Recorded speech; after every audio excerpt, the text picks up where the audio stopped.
Bueno, buenas noches a todos. Bienvenidos nuevamente. Un gran placer encontrarnos esta noche en el espacio Bidut Beyahat, comunidad virtual. Bidut Beyahat quiere decir aislamiento juntos. Es una iniciativa que lanzamos increíblemente hace casi un año atrás. Apenas comenzó la pandemia en Panamá y las restricciones. Iniciamos esta propuesta para tener una comunidad que seguía activa, que seguía reuniéndose, que seguía estando juntos a pesar del distanciamiento físico. Y lanzamos este programa trayendo destacadas personalidades que nos permitan saber un poco más de nuestra realidad. Y esta noche tenemos una verdadera ponencia de lujo. El doctor Bruno Hammerschlag no necesita mucha presentación. Cualquier persona en Panamá sabe que se trata de uno de los mayores especialistas en neumología, alergias, y es un referente en esos temas. Y además me ha tocado conocerlo, quizás interactuar juntos en algunas situaciones difíciles hace algunos años atrás, y pude ver no solamente su calidad profesional, que es incuestionable, sino también su profunda calidad humana. Así que a partir de allí nació una relación de mucho respeto y mucha admiración en mi caso, y con ese espíritu le escribí para convocarlo para esta noche, y la respuesta fue positiva, inmediata, y aprovecho para agradecer ese gesto. Así que solo para cerrar estas palabras de bienvenida y agradecerle a Bruno, al doctor Hammerschlag, su presencia esta noche. La idea es tener primero una presentación, y a partir de allí entonces las preguntas o inquietudes que quieran transmitir, los invitamos a realizarlas mediante el chat para que nosotros podamos transmitirlas y llevar la conversación de una manera ordenada. Así que Bruno, bienvenido. Un gran placer tenerte aquí en nuestra comunidad, aunque sea de manera virtual. Rabino, Gustavo, muchísimas gracias por la invitación. Aprecio mucho tus gentiles palabras y reitero que el respeto y la admiración son mutuos. Mi esposa me ha escuchado decir más de una vez en casa que pienso que la personalidad religiosa que más repercusión ha tenido en el ambiente de la ciudad, no solo positivamente en el ambiente de la ciudad, no solo en su comunidad, eres tú. Así que aprecio particularmente esta invitación y es un privilegio estar con tu comunidad. Gracias. Gracias. Estamos listos para comenzar entonces. Bien, perfecto. Yo voy a compartir la pantalla.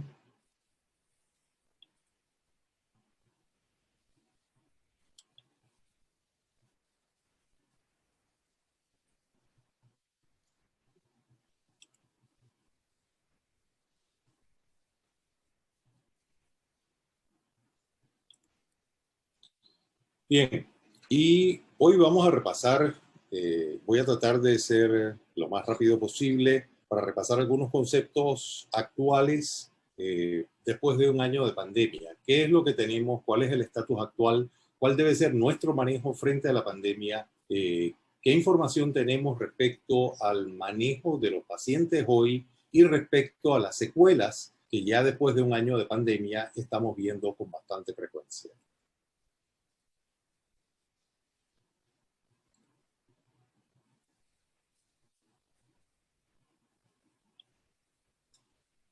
Bien, y yo quiero empezar diciendo que sin duda la ciencia construye el presente y guía el futuro de una sociedad, pero cuando hablo de ciencia no hablo solamente de las ciencias en el aspecto científico de la expresión, en el aspecto médico, en el aspecto de la química, la física, la fisiología o la genética, sino que hablo de la ciencia social, de las ciencias económicas, de la ciencia política.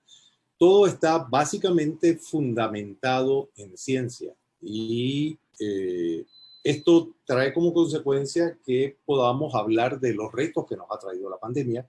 Y por supuesto siempre hablamos que vencerla es el primero de ellos, pero vencerla significa que tenemos que perfeccionar los mecanismos de prevención, que tenemos que perfeccionar los tratamientos que hemos tenido hasta ahora, que contrario a lo que ha sucedido en cualquier otra pandemia que ha azotado la humanidad, por primera vez son medicamentos que realmente han logrado desarrollarse en muy corto tiempo y ya tenemos a un año de pandemia millones de personas vacunadas, lo cual es totalmente extraordinario considerando la velocidad que se requería para producir vacunas que fueran suficientemente eficientes y suficientemente efectivas y suficientemente seguras. Y que además de eso se pudieran producir en una cantidad suficiente para también empezar a vacunar a millones de personas.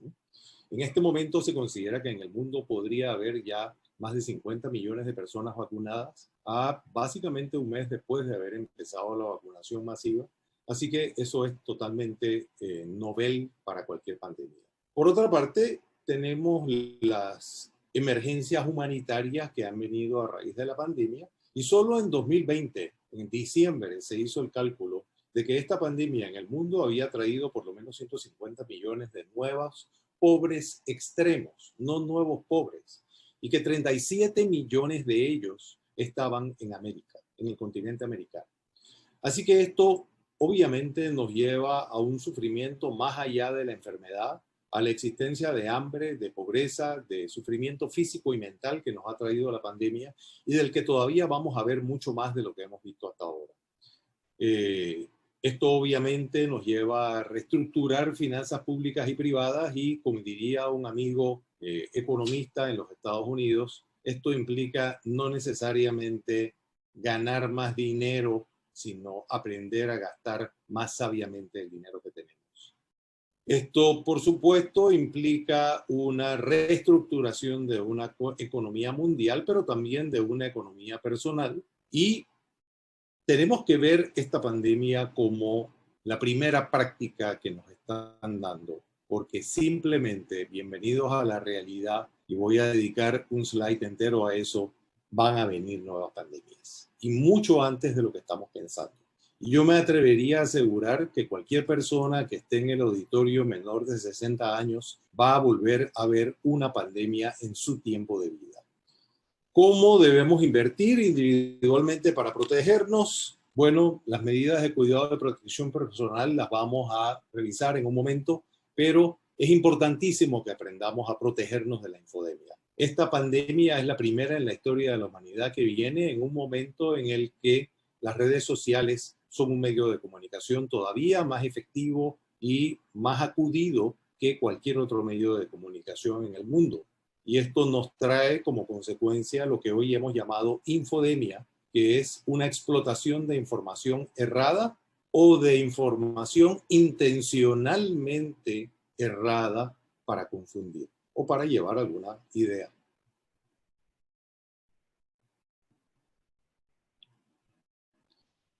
Y así es que recordamos al inmortal Quino: vivir sin leer es peligroso porque le obliga a uno a creer en cualquier cosa que lea o que alguien le diga. Y yo les voy a explicar en el último de los slides cuáles son fuentes autorizadas de información y cómo poder escrutar una información que recibimos para ver la fuente y la credibilidad de la fuente de la que la hemos recibido. Bien, y así como Moisés recibió las tablas con los 10 mandamientos, yo podría enumerar 5 respecto a esta pandemia que siguen estando vigentes. Mantener distancia personal y social. Recordemos que esto que hemos hablado de 2 metros es cierto respecto al contagio personal, pero que la aerolización se ha demostrado que es un mecanismo efectivo de diseminación viral y que en este momento en que estamos abriendo restaurantes, en que estamos abriendo salas de belleza, en que estamos abriendo tiendas, almacenes, y en el que estamos abriendo otros sitios en los que la gente va a estar cerrada y sin protección, porque es lo que pasa en un restaurante o en una sala de belleza, la diseminación de la infección es esperable que va a ocurrir con mucho mayor frecuencia. Lavarse las manos y usar gel de alcohol no han pasado de moda, sigue siendo la mejor forma de protegerse, además de usar una mascarilla, pero no tocarse los ojos, la nariz o la boca sigue siendo importante. Esta es un agregado de esta semana de pandemia. Anthony Fauci recomendó a los institutos nacionales de salud, a los centros para el control de enfermedades, incluir doble máscara como recomendación, no solamente una. La forma de protegerse es una mascarilla quirúrgica, por ejemplo, y una máscara de tela arriba, o bien una mascarilla quirúrgica y una N95 arriba. Y además de eso, entender que los anteojos no son suficiente forma de proteger los ojos, que necesitamos utilizar una careta facial. Y esta es la más importante de todas. Este es el mandamiento más importante. Ninguna de las anteriores reemplaza a las demás. Bien, a esto me referí en mi primer slide. Bienvenidos a la realidad. No estamos a punto de derrotar el virus, estamos lejos de resolver la crisis sanitaria. Y esto es lo que estamos viviendo en todos los países. Por ejemplo, Israel es el país del mundo en el que la vacunación está más adelantada. Es impresionante ver la gráfica que publicó Israel este lunes, el lunes de esta semana, donde vemos por primera vez la caída enorme de los casos severos entre personas mayores de 65 años. Pero hoy, quien pudo ver el Jerusalem Post va a ver que la noticia más llamativa es el aumento desmedido en el número de casos en niños que está ocurriendo en Israel. Los niños no se están vacunando todavía, no tenemos vacunas aprobadas todavía para niños. Hoy salió un estudio de 20.000 casos de mujeres embarazadas con básicamente ninguna bandera roja, como le llamó Fauci, que anuncia que van a venir vacunas o que las vacunas probablemente van a ser suficientemente seguras en embarazadas y tal vez en niños, pero todavía no estamos vacunando niños y esto es lo que está pasando y lo que vamos a seguir viendo en el mundo. Así que aprender a cuidarnos es crucial mientras tenemos mejores tratamientos, hay suficientes, subrayos, suficientes vacunas para vacunar a la población, no solo a nosotros. Porque el hecho de habernos vacunado nosotros y de tener todas las dos dosis de una vacuna o una de algunas vacunas, no es envolvernos en una capa de Superman. Con eso no podemos pensar que estamos suficientemente protegidos mientras nuestro entorno no esté igualmente vacunado. Nosotros, y esto es lo que vemos como resultado de la vacunación actualmente, las vacunas, ninguna de las vacunas existentes protege en menos del 85% para desarrollar enfermedad severa. Así que desde ese punto de vista, no importa a qué le dé auge en los medios noticiosos, todas las vacunas que existen en este momento disponibles protegen por lo menos en 85% el riesgo de desarrollar enfermedad severa, pero no nos están protegiendo suficientemente para no portar el virus y ser contagiosos para otras personas, ya sea que estén o no vacunados. Casi la mitad de las muertes han ocurrido en América. La mitad de las muertes registradas. Y el día de más muertes en la historia de la pandemia, desde que esto empezó probablemente en noviembre del 2019 en China hasta hoy, fue el 9 de enero de este año, cuando ya teníamos por lo menos 13 millones de personas vacunadas en el mundo.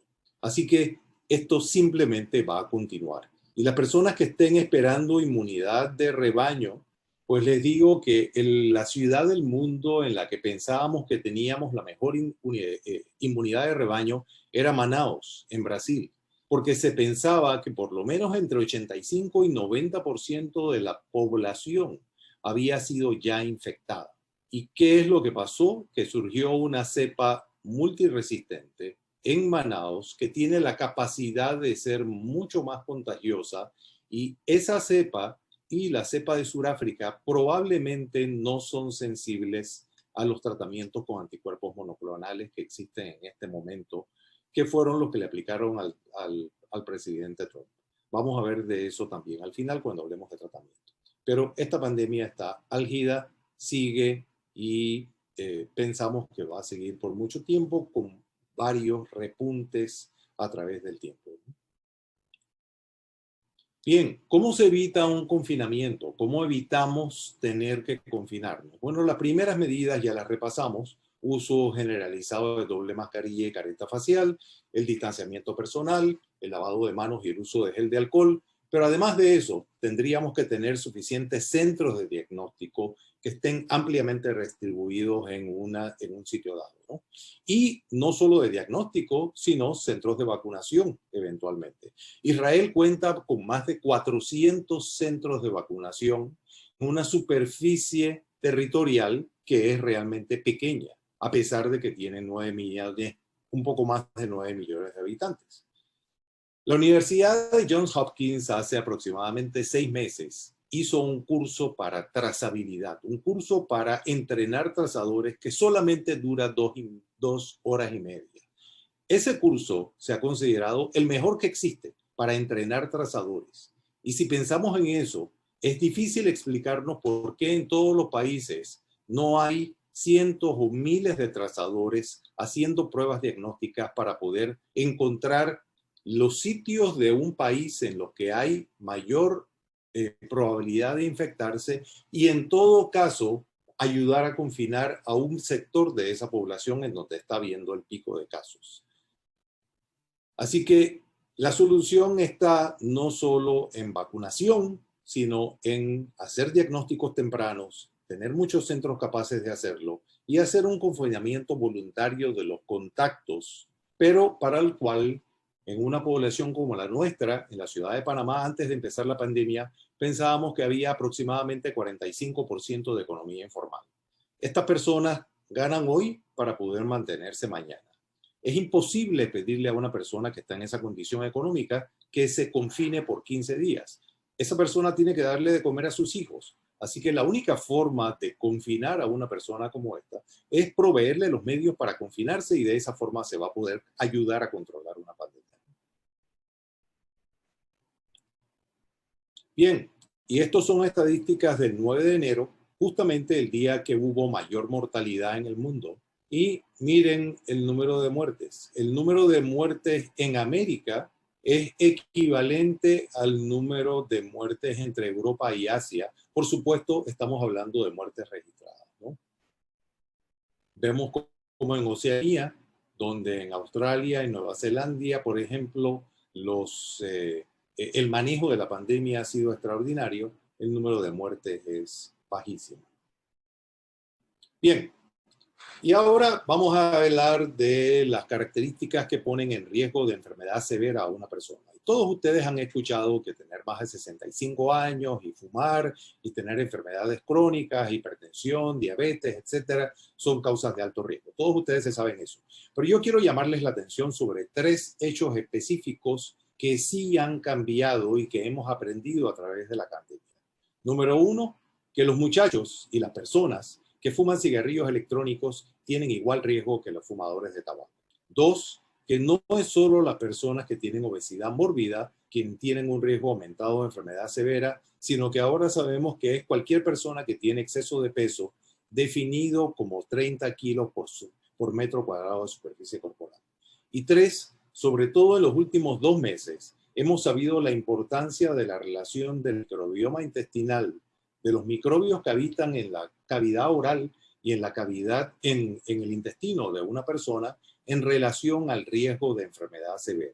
Y se han podido identificar algunos microbios que habitando allí son predictivos de la probabilidad de desarrollar enfermedad severa en una persona. Así que, ¿cómo cambiamos nuestro microbioma intestinal? Y eso, pensemos, es una de las mejores inversiones que podemos hacer si queremos disminuir nuestro riesgo de enfermedad severa en caso tal de que nos enfermemos, es cambiando el estilo de alimentación. Y aquellos alimentos que se han demostrado que tienen correlación directa con un microbioma intestinal que es de mal pronóstico son el azúcar, la carne, los embutidos y las comidas altas en grasa. Es decir, de vuelta a lo que empezamos a hablar hace 20 años respecto a la dieta mediterránea. Esa dieta mediterránea sigue siendo favorecedora y disminuye las probabilidades de enfermedad severa. Bien, y de esto nunca hemos hablado tanto. ¿Quiénes tienen riesgo moderado y quiénes dentro de riesgo moderado o leve tienen posibilidad de tener riesgo severo? Riesgo moderado lo tiene cualquier persona a partir de los 20 años, que tiene entre 20 y 64 años, siempre y cuando no tenga una comorbilidad. ¿Qué son comorbilidades? Las enfermedades de las que hablé hace un momento. ¿Qué significa esto? Que si yo tengo 20 años y tengo un sobrepeso o soy hipertenso o tengo colesterol alto porque lo heredé de mis padres, entonces tengo riesgo severo.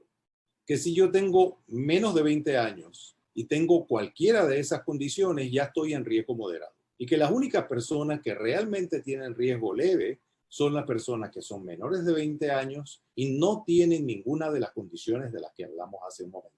Así que si un chiquillo de 15 años está fumando hoy cigarrillo electrónico, automáticamente pasa a riesgo moderado, no es riesgo leve por la edad. Y estos son los órganos que son más frecuentemente afectados en COVID y hoy vamos a hablar sobre todo de los primeros tres, los pulmones, el corazón y el cerebro. ¿De qué forma la enfermedad afecta a estos órganos? Y aquí les estoy mostrando una tomografía computarizada. Esta es una persona que está acostada, boca arriba.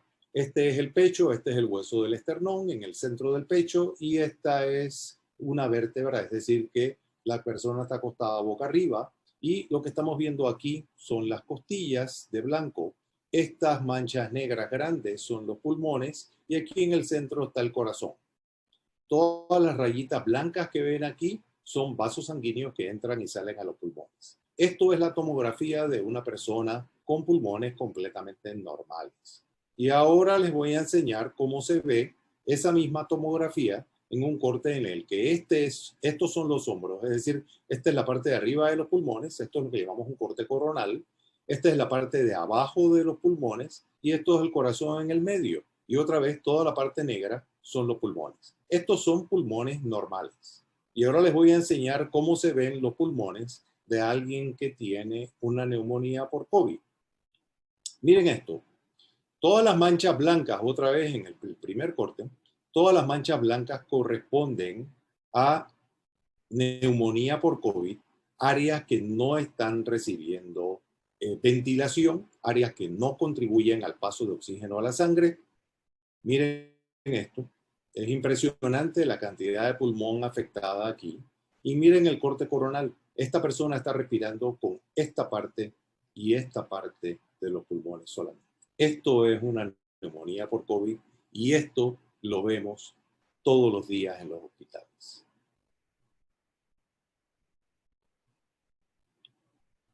Bien, y este es nuestro mayor temor respecto a los pulmones. ¿Okay? Secuela del COVID. Esto que ven aquí en la periferia, que parece, y así le llamamos de hecho, le llamamos honeycombing o panal, pulmones en panal de abeja.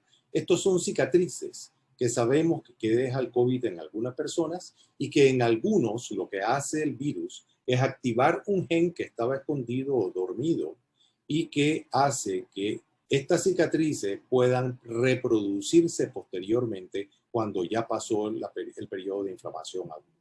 Esto es a lo que llamamos una fibrosis pulmonar. Y ahora vamos a pasar a daño cardíaco. Este es un estudio que nos sacudió a todos, que fue publicado en JAMA Cardiology a finales de julio del año pasado y hablamos de 100 pacientes que regresaban de esquiar, el promedio de edad de ellos era 49 años, regresaban de haber esquiado y se compararon con 100 personas que no se habían infectado.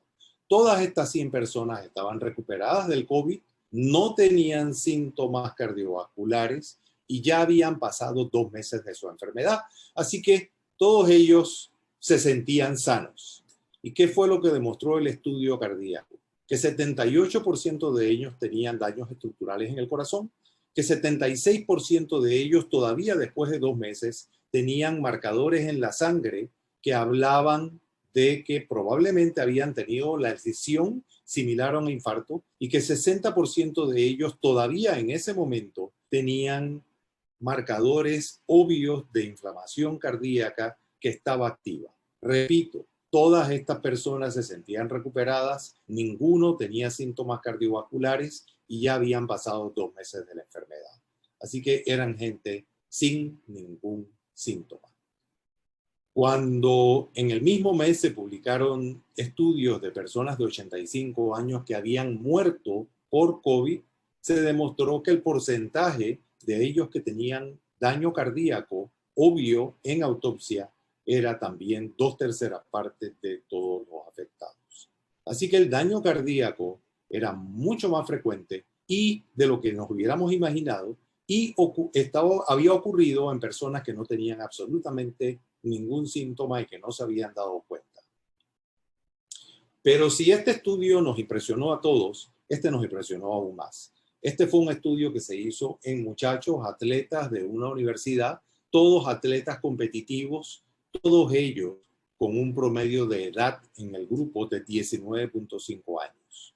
15% de ellos, después de 2 meses de haber tenido COVID, tenían evidencia de tener inflamación cardíaca y 30% adicional habían tenido una lesión cardíaca, una lesión en el músculo del corazón que usa para bombear. Así que este estudio realmente nos impresionó a todos y nos asustó tanto que empezamos a medirle función cardíaca a todas las personas a través de marcadores en sangre, porque nos dimos cuenta de que los muchachos que no tenían síntomas no estaban excluidos del riesgo, que al contrario, el porcentaje era sorprendentemente alto. Bien, y esto es lo que ocurre con el corazón. El virus infecta directamente las células cardíacas, las células tanto del músculo que el corazón utiliza para bombear la sangre, como de la capa que lo cubre, que se llama el pericardio. Hay un daño directo por infección del músculo y hay un daño indirecto porque el virus afecta la circulación y afecta, por lo tanto, la función del corazón, incluso sin haber dañado directamente a los vasos sanguíneos. Además de eso, sabemos que el virus produce una endotelitis, es decir, una inflamación de la capa más interna de las arterias en la que se pueden formar coágulos y de esa forma es que las personas pueden tener entonces un evento isquémico, es decir, una falta de riego en el corazón. Vamos a pasar al daño neurológico. Una cosa que a lo mejor Y aquí también hay estudios. Sí. Vamos a pasar al daño neurológico y estos son 50% de las personas, 50% de las personas que tienen COVID tienen síntomas neurológicos o psiquiátricos. Los síntomas más frecuentes por muchos son dolor de cabeza, son mareos, pérdida de olfato o gusto, lo cual pasa más frecuentemente en mujeres jóvenes, pero también en hombres. Y disminución y somnolencia o estados confusionales. Pero es impresionante saber que 44% de las personas que tuvieron COVID severo, cuando se les ha hecho una resonancia, incluso aquellos que no necesariamente tuvieron síntomas neurológicos obvios durante la hospitalización, 44% de ellos tenían una resonancia magnética cerebral que era anormal. Y que el 33%, la tercera parte de las personas que tuvieron COVID y que tuvieron síntomas neurológicos todavía tenían desórdenes de atención o desorientación o alteraciones en el movimiento o estados confusionales que habían sido producidos durante esa hospitalización. Así que los síntomas neurológicos o psiquiátricos pueden ser la primera presentación de COVID, al igual que los síntomas cardíacos pueden ser la primera presentación de COVID. Así que una persona puede presentarse por primera vez con síntomas de lo que parece un déficit funcional, es decir, no puedo mover bien mi brazo, o una persona que tiene una convulsión, o una persona que llega a un servicio de urgencia por una arritmia, y lo primero que hay que hacerle a todos ellos es una prueba de COVID, porque hasta que se demuestre lo contrario, estas personas tienen o pueden estar teniendo COVID y la primera manifestación puede ser cardíaca o puede ser neurológica, no necesariamente respiratoria, no necesariamente gastrointestinal. Bien, ¿cómo ocurren los daños al sistema nervioso? De una forma muy similar a como dije que ocurrían tanto en los pulmones como en el corazón. El virus puede infectar las neuronas o puede dañar los vasos sanguíneos que llegan al cerebro y puede producir alteraciones de irrigación cerebral, o bien puede afectar las células que componen al sistema inmunológico del cerebro y producir un estado de inflamación severa que explique cualquiera de los síntomas que personas están teniendo. Obviamente, COVID se puede manifestar a través de síntomas parecidos a un resfriado, así que puede ser indistinguible y la persona puede asegurar que lo que ella está teniendo es un episodio de alergia o un episodio de resfriado, así que los síntomas pueden ser algo parecido a producción de moco o malestar o cansancio o fiebre o sensación de somnolencia, que son un mecanismo de defensa que usa el sistema inmunológico para tratar de protegernos y avisarnos que algo está pasando. De esta forma, el virus puede afectar también a el sistema inmunológico del cerebro. Estos dos tipos de células que están escritos aquí, la microglia y los astrocitos, pensábamos que eran parte del tejido del sostén del cerebro solamente, pero hoy sabemos que son directamente responsables de síntomas como delirio, la alteración de memoria o las alteraciones en la capacidad de comprensión y manejo de los datos que pueden quedar como consecuencia de la infección por COVID. Esto es una microglia que está activada. Hoy sabemos que la microglia se encarga de comerse a las bacterias y a los virus que están invadiendo el cerebro. Pero además de eso, la microglia puede alterar las neuronas que están encargadas del almacenamiento de memoria. Estos son las otras células que forman parte del sistema de defensa del cerebro, los astrocitos, y los astrocitos pueden, en la unión de las células que guardan los recuerdos, depositar algo equivalente a una basura durante la infección por COVID, por el estado inflamatorio en el que está el cerebro, y pueden ser directamente responsables de, al inflamarse los mismos astrocitos, producir alteraciones de memoria que pueden convertirse en alteraciones permanentes. Miren en lo que se convierte una de esas células bonitas verdes cuando es activada y está inflamada. Y de esa misma forma, inflama a las neuronas que están alrededor. Bien, yo voy a revisar dos últimos conceptos, el concepto de lo que en inglés se llama long haulers, que es las personas, por definición, que después de 2 meses de haber tenido COVID, todavía persisten con algún síntoma. Esto fue el primer estudio que se publicó acerca de long haulers, lo publicaron los italianos, que fueron los primeros, probablemente los italianos y los franceses que tuvieron casos en Europa.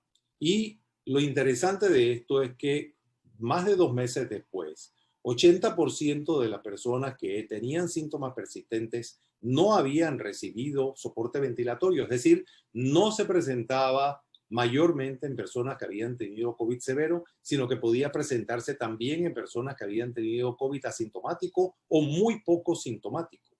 Y también se reportó posteriormente en París y ellos hablaron de que el promedio de edad del grupo de ellos era de solamente 40 años de edad y que era 4 veces más frecuente en mujeres que en hombres. Y notaron que era mucho más frecuente entre personal médico por las exposiciones continuas y masivas al virus. El grupo que corre la mayor cantidad, que está estudiando la mayor cantidad de pacientes con síntomas persistentes, es el Hospital Montefiore en Nueva York.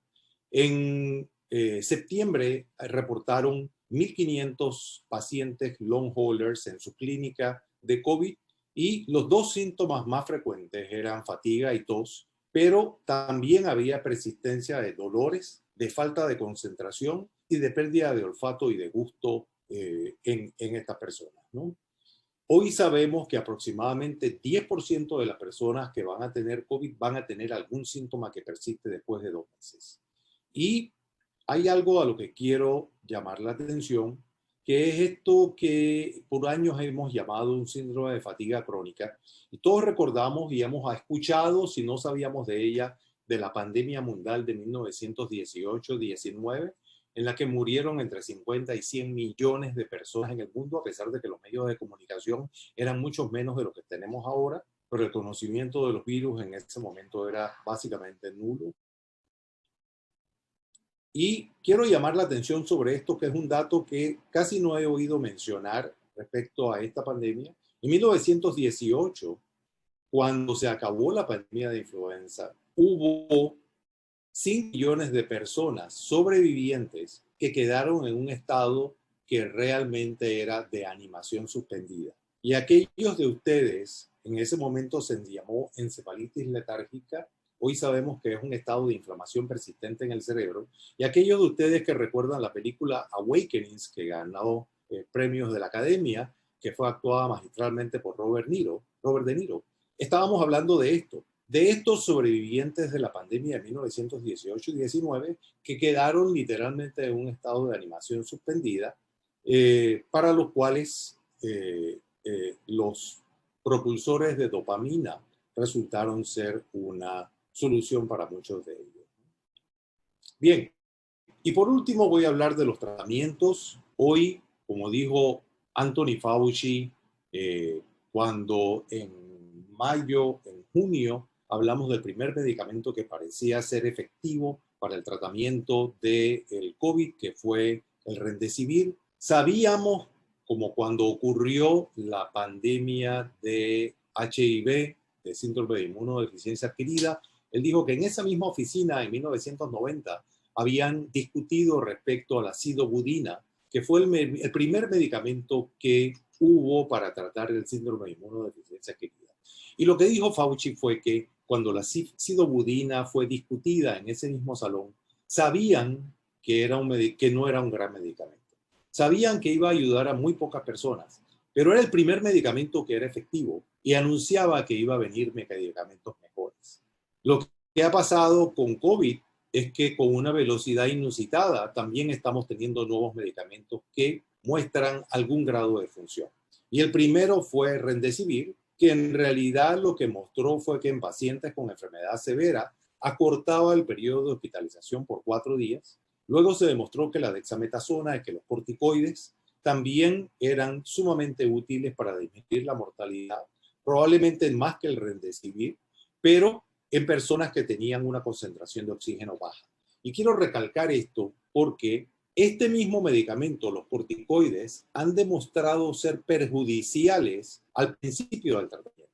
Nunca deben ser utilizados cuando a una persona se le hace diagnóstico de COVID, porque lo que sabemos hoy es que pueden acelerar la infección y empeorarla.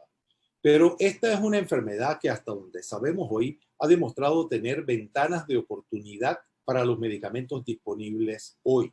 Es decir, hay un momento en el que funcionan, antes de ese momento no funcionan, después es demasiado tarde. Y así como la dexametasona o la metilprednisolona, los corticoides, funcionan y el Remdesivir en la fase en la que ya la persona tiene una disminución en la concentración de oxígeno, hay 2 medicamentos que funcionan exactamente al revés. El plasma rico enriquecido por anticuerpos, en un estudio que se publicó el mes pasado y que es de origen argentino muy meritoriamente, demostró ser efectivo solo en los 3 primeros días de síntomas. Y los anticuerpos monoclonales, que se hicieron famosos a raíz de que al expresidente Trump se los aplicaron, que fue de la compañía Regeneron, una mezcla de 2 anticuerpos monoclonales. Esto ha demostrado ser efectivo en la fase temprana de la enfermedad y del cual se publicó también en diciembre, en el Bamlanivimab, junto con este otro, el Etesivimab, han demostrado probablemente ser efectivos para la variante surafricana, para la cual se publicó a principios de esta semana que esta combinación parecía no ser efectiva.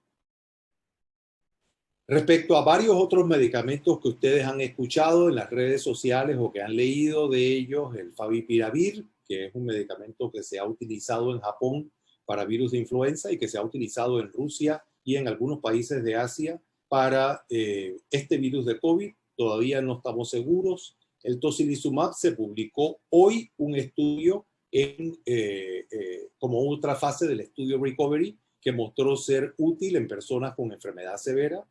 Todavía, a pesar de que se publicó el estudio Colcorona la semana antepasada, no estamos seguros acerca de la colchicina, la melatonina, los antidepresivos, otro antiviral que se llama Brilacidin, y ayer salió un estudio hablando de la budesonida, que es un medicamento, un esteroide inhalado que hemos utilizado por muchos años para tratamiento de asma y de enfisema pulmonar, que parecía hacer una diferencia. Pero, ¿qué es lo que está pasando?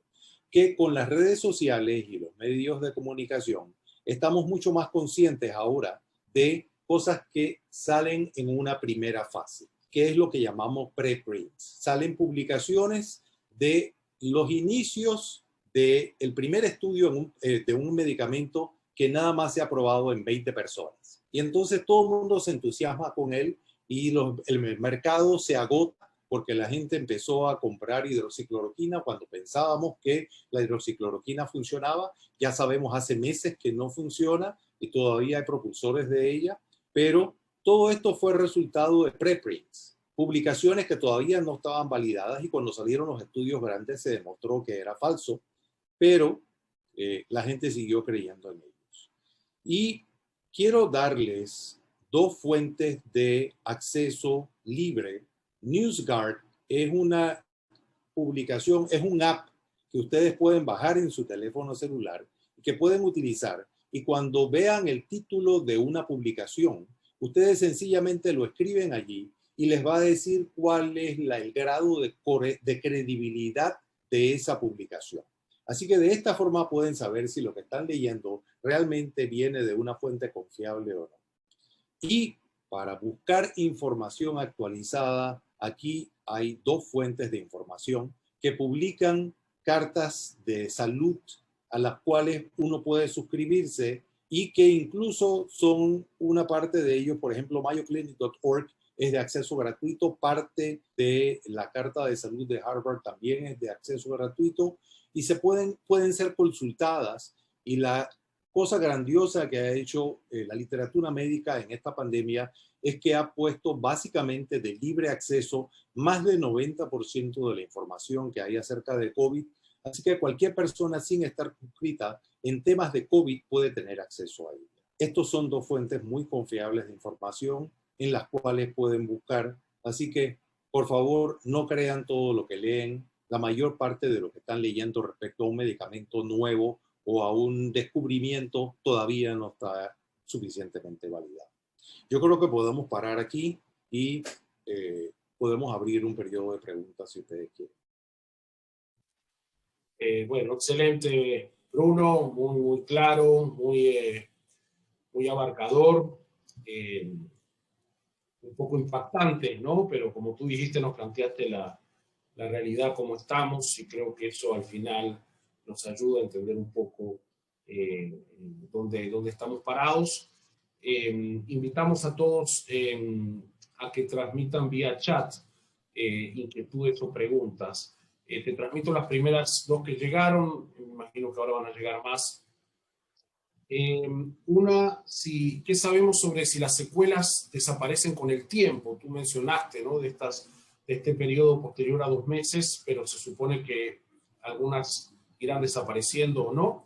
Y la pregunta, que creo que es la pregunta del millón en este tema, es la ivermectina. Tu opinión al respecto. Bien, primero lo de las secuelas.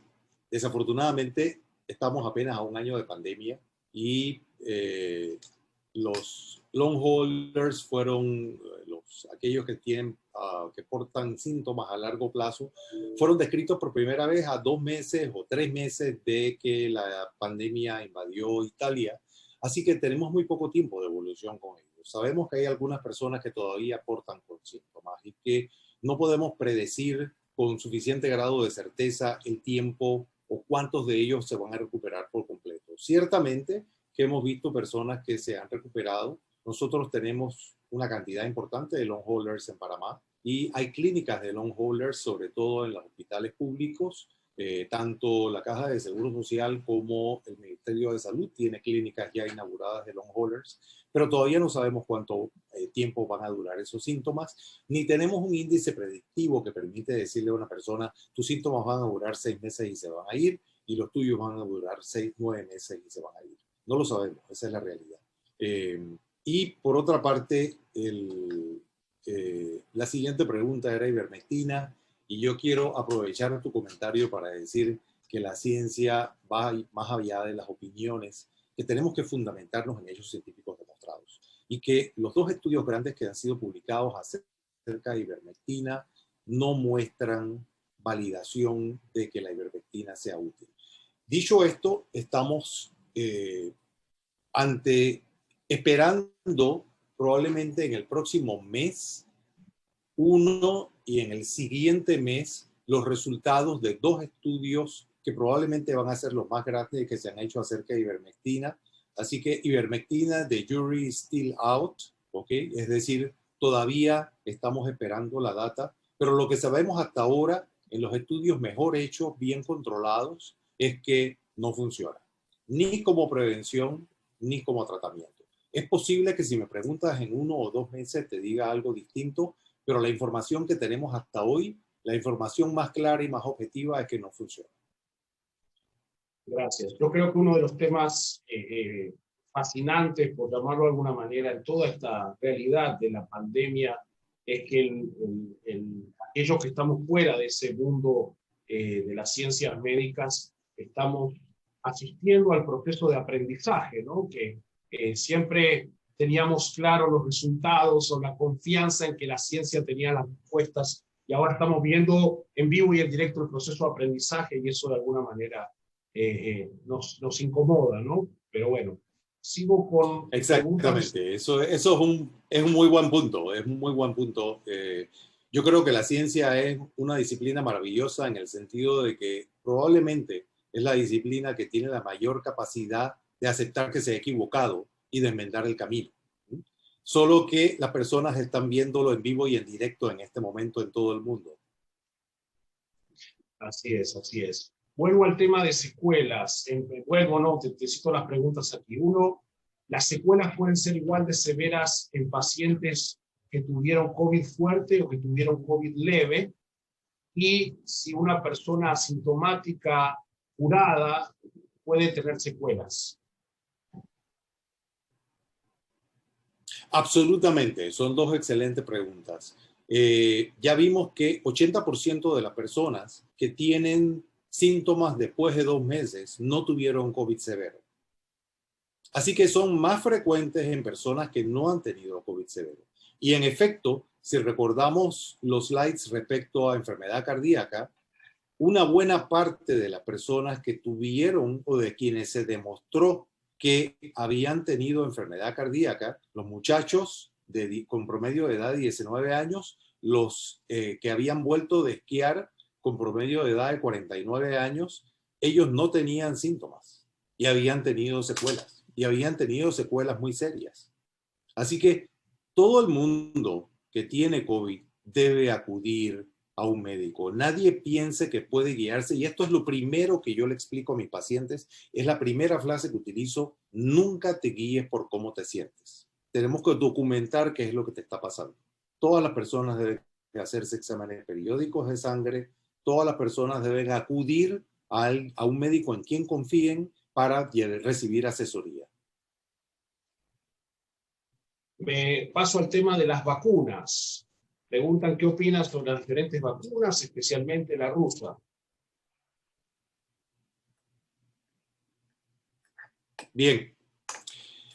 ¿Qué opino sobre las diferentes vacunas? Que la información que tenemos hasta ahora muestra que ninguna de esas vacunas protege en menos de 85%. Dicho de otra forma, todas las vacunas que existen hasta este momento son capaces de proteger contra enfermedad severa por lo menos a 85% de los vacunados, lo cual es extraordinario, porque si pensamos en una vacuna que estamos acostumbrados a ponernos todos los años, como la vacuna de influenza, la efectividad de la vacuna de influenza es realmente de 45 a 65% dependiendo del año. Y que cuando hablamos de 85%, hay mucha gente que dice 85% no es tanto. Realmente, 85% es extraordinario. Si puede disminuir mi riesgo de enfermedad severa. Respecto a la vacuna rusa, Sputnik 5, a mí me habría encantado ver el dossier regulatorio igual que a todos los científicos. Los rusos no han publicado el dossier regulatorio, que es la información de los investigadores respecto a cada uno de los detalles por los que pasó el proceso de la vacuna y todos los detalles de la manufactura y todos los detalles de seguridad y todos los detalles que están incluidos en la investigación. No hemos tenido acceso al dossier regulatorio. Ellos publicaron un estudio en Lancet hace unas cuantas semanas, que es una revista de mucha reputación. Es un estudio muy bien escrito, pero no tenemos todavía acceso al dossier regulatorio. Los rusos no lo han revelado. Lo que muestra la data que ellos publicaron es que 91.6% de los vacunados en Rusia no tuvieron enfermedad severa. Pero de todas las vacunas quisiéramos ver el dossier regulatorio. ¿Cómo está la vacuna china en todo esto? O las vacunas chinas. Bien, se ha dado mucho auge a las vacunas chinas. Hay 3 vacunas en el mercado en este momento de China que se están probando.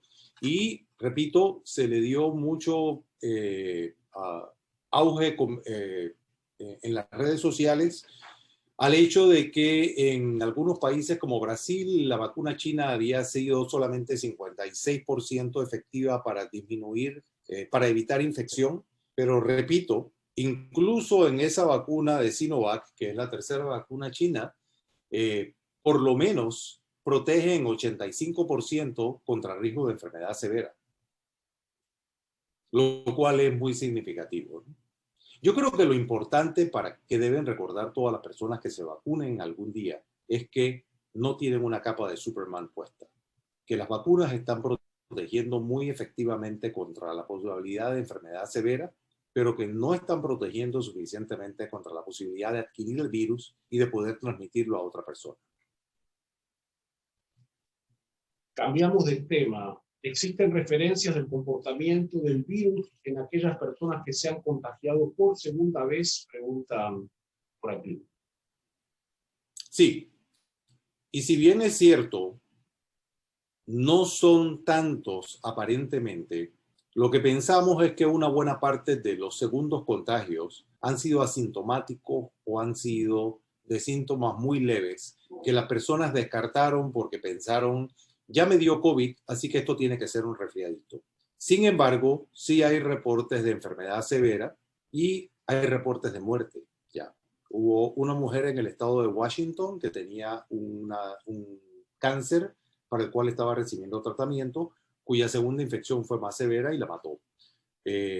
Dicho esto, sí hemos visto en Panamá casos de segunda infección con enfermedad más severa que la primera. Pero lo que pensamos que está pasando en el mundo en general es que la mayor parte de los infectados por segunda vez tienen enfermedad más leve o asintomática. Perfecto. Vamos ahora a un comentario sobre mascarillas. Patricia dice, yo uso la de tela primero y encima la quirúrgica, porque la quirúrgica le pica. Sí. Mire, es mejor ponerse 2 mascarillas y si le pica la segunda, por favor póngase la de tela adelante o doble de tela o una de tela y una quirúrgica, pero póngase doble mascarilla. Okay. A la mayor parte de las personas les recomendamos tratar de encontrar la mascarilla que los proteja mejor y sea menos incómoda o les produzca menos reacción. Pero la combinación ideal ciertamente es la quirúrgica primero y luego la de tela, pero preferimos que alguien use doble mascarilla, aunque sea en el otro orden. Excelente. Dice Emma, creo en el sistema inmune 100%. No sé qué pensará el doctor. Yo también creo en él, por supuesto, y lo adoro, ¿ok? Pero el sistema inmune solo no es suficiente para combatir el virus y por eso estamos buscando medicamentos para ayudar a las personas.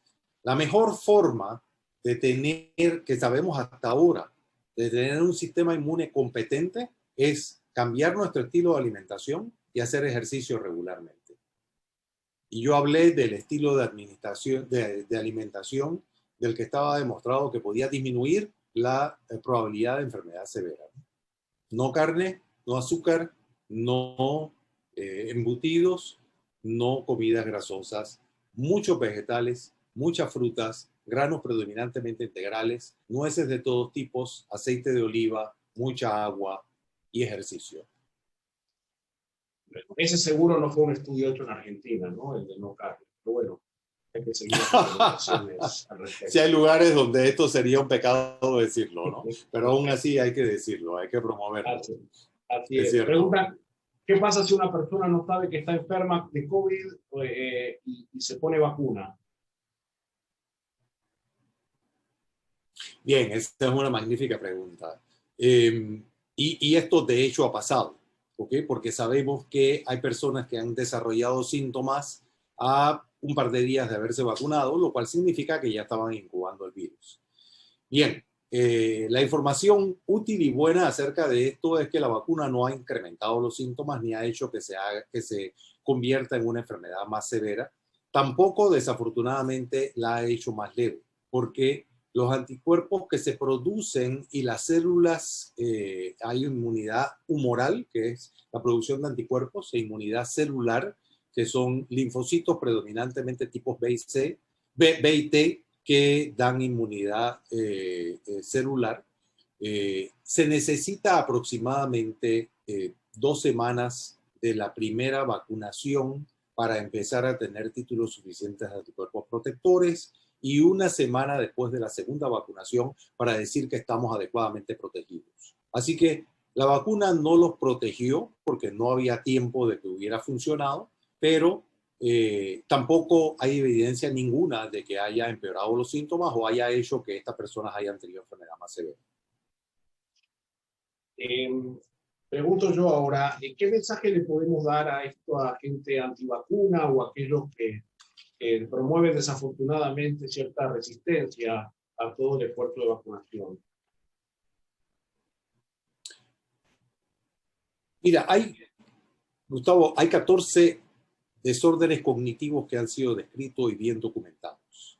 Y hay uno que me gusta citar especialmente porque hay personajes tanto locales como internacionales que están perfectamente descritos en ella. Hay gente que es inmune a la evidencia. No importa cómo se la presentes, lo único que vas a hacer es alimentar el fuego. Y esta es la mejor definición que yo encuentro para los antivacunas. No hay forma de mostrarle evidencia a estas personas de que las vacunas solo han sido responsables de que las personas hoy no conozcan algunas enfermedades, sino que realmente han sido el gran descubrimiento, mucho más que cualquier otro medicamento de la humanidad en el siglo pasado. El gran avance científico de la humanidad en el siglo pasado fueron las vacunas. Y gracias a eso tenemos mucho menor cantidad de enfermedades o desaparecieron de la faz de la Tierra enfermedades que antes azotaban. Es decir, la primera pandemia de la que se sabe probablemente fue de virus de sarampión, ¿okay? En la Roma antigua también hubo epidemias de bacterias y epidemias de virus a través de la historia. Hubo un momento en el que la mitad de la humanidad murió durante una pandemia. Así que hoy no padecemos de estas cosas gracias a las vacunas, pero siempre va a haber antivacunas a quienes es imposible convencer y esta gente tiene, a pesar de que no son tantos numéricamente, tienen una presencia en las redes sociales que es inaudita. Así que a todos nos ha llegado propaganda antivacunas, que por eso les di la fuente y me alegro que esto va a quedar, porque las personas en la última diapositiva tienen una fuente confiable a la cual pueden consultar la información que están recibiendo y verificar si es confiable o no. Bueno, estamos llegando ya al final. Al principio dijiste que todavía estamos en mitad de la pandemia y que nos va a tocar un tiempo todavía, ¿no? Quisiera pedirte un mensaje para ser optimistas y mirar de manera positiva los próximos meses, que vamos a tener que seguir resistiendo de alguna manera esta situación tan anómala que tenemos. Indudablemente, ¿no? Yo no quiero glorificar los tiempos que estamos pasando. Al contrario, todos los hemos sufrido de una forma o de otra. Yo he visto sufrir a mucha gente. Nosotros los médicos hemos tenido que convertirnos al mismo tiempo en la familia y en el médico de una persona que tenemos hospitalizado. No se permiten visitas en los hospitales, en las áreas de COVID. Así que me ha tocado tener semanas a una persona en intensivo a quien nadie puede visitar, y yo tengo que convertirme en el representante de la familia, además de ser el médico, cuando veo a esta persona, y me tengo que concientizar de la importancia de mi papel en esa situación. Ha sido una situación muy difícil para todos. Ha sido extraordinario poder aprender de una enfermedad nueva, poder ayudar a mucha gente, y ha sido extraordinaria la velocidad con la que como digo yo, las pandemias y las guerras han traído avances inusitados para la ciencia, en los descubrimientos que después nos han ayudado a aliviar el dolor de las personas. Y eso es exactamente lo que estamos viviendo. Y yo creo que eso es sumamente positivo, porque nunca se habían creado medicamentos con tanta rapidez que fueran por lo menos leve a moderadamente efectivos, y los vamos a tener mejores en muy poco tiempo. Nunca se habían creado vacunas que son tan efectivas como las vacunas que existen contra COVID, y hay muchas y va a haber muchas más. Así que creo que son excelentes noticias a corto y a mediano plazo. Pero ciertamente que esto debe enseñarnos a todos a tener resiliencia y a tener una micro y macroeconomía más sabia. Y si aprendimos esto de la pandemia, hemos tenido un fantástico aprendizaje. Gracias, Bruno. En el chat hay varios mensajes de felicitaciones para ti por tu exposición, por tu claridad, por la forma en que enfocaste el tema. Y yo también quiero sumarme a esos agradecimientos. Fue sumamente instructivo. Creo que todos aprendimos mucho y tenemos una perspectiva más cercana a lo que representa esta pandemia, este virus, ¿no?, que se ha propagado de una manera increíble. Reitero mi agradecimiento, como dije al principio, por tu disponibilidad, a todos por su asistencia. Con la autorización del doctor hemos grabado la conferencia y la vamos a subir a nuestro canal de YouTube para que los que quieran la puedan compartir o volver a ver. Gracias, Bruno. Un gusto. Gracias a todos por acompañarnos. Quiero agradecerles una vez más. Ha sido un privilegio estar con ustedes, de verdad, y lo digo no como un cumplido, sino como algo muy sincero. Fue un privilegio recibir tu invitación y haber podido hablar a la comunidad. Gracias. Gracias, Bruno. Buenas noches para todos.